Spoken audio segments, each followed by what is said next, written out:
근데 이때 머니클래스 들어오면서 첫 방송 때부터 항상 정말 많이 얘기한 게 금리예요. 네. 금리는 물가를 잡기 위해서 금리를 높였다라고 했는데 이런 식으로 맞아요. 공공요금 가격이 올라가면 결국에는 물가 잡는 게 어려워지는 거 아닙니까? 맞아요. 이게 세계적으로 물가 정점 찍었다라는 표현은 많이 하셨잖아요. 네. 그러니까 물가가 정점을 찍고 안정화되는 흐름이니까 당장 이번 주에도 FOMC 회의가 있습니다. 네. 그러니까 미국은 금리 인상 속도를 조절해 나갈 것으로 보고 있고 지금 기대로는 23년 4월 정도면 미국의 기준금리 정점에 이르고 그 이후에는 동결로 갈 것으로 보고 있는 거예요. 그 멈출 수도 이유는 있다. 말 그대로 이 물가가 어느 정도 잡혀가고 있으니까 지금의 높은 금리로 충분히 잡기에 충분하다라는 것이고 글로벌리 이런 현상들이 비슷하게 이루어집니다. 네. 그런데 만약에 우리나라만 공공요금이 이렇게 치솟고 그런 과정에서 물가가 더 올라요.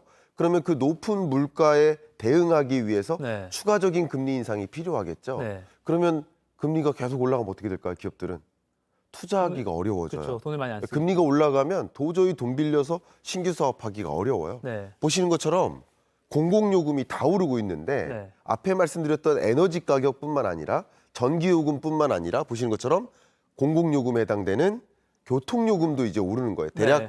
지하철 버스 요금이 300원에서 400원가량 서울시를 중심으로 먼저 오르고 전 지방에 걸쳐서 같이 상승하는 흐름이 있을 것이고요. 네. 또 택시 요금 할 것 없이 모두 오르니까 이것들이 물가에 반영되는 과정에서는 정말 세계적으로 물가가 잡혀가고 있는데 네. 우리나라만 물가 상승세를 못 잡는 그런 일이 발생할까 가장 우려되는 대목이라고 볼 수 있겠습니다. 실제로 우려를 할 정도로 물가에도 영향을 좀 줄 수도 있다라고 지금 보고 그렇습니다. 계시는 거군요. 네.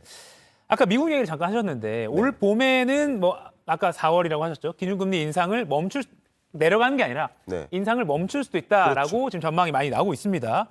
근데 아까 말씀하신 대로 물가에 영향을 좀 주면 우리나라 공공요금 인상이 그러면 우리나라는 계속 금리를 올려야 할 수도 있는 건가요? 그렇습니다. 아, 결국 물가 잡기 위해서 금리 인상한 거 아니겠습니까? 네. 그러니까 물가가 안정화되니까 금리 인상 속도를 더디게 만들거나 추가적인 금리 인상을 안 하는 거라고 볼 수 있겠죠. 네네. 그런데 만약에 우리나라만 물가가 안 잡히는 상황이 계속 연출된다. 네. 그러면 추가적으로 금리 인상을 해야만 하는 상황에 놓이게 되겠죠. 네네. 엇박자인 거예요, 우리나라만. 만약에 그렇게 되면 추가적인 금리 인상으로 인해서 기업들은 어떻게 될까요?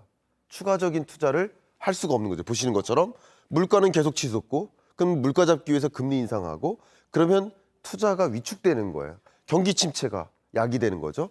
또 공공요금이 오르고 물가가 오르면 우리들의 실질 소득이 줄어요. 네. 그럼 실질 소득이 주니까 소비할 여력이 축소되는 거죠. 그러다 보면 또 역시 기업들 입장에서 이거 신사업 투자 못하겠다. 생산 설비 용량 늘리지 못하겠다.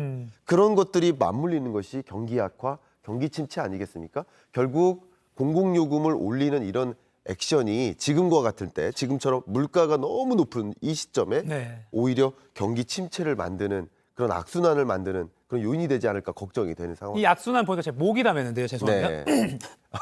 저도 목이 메. 네.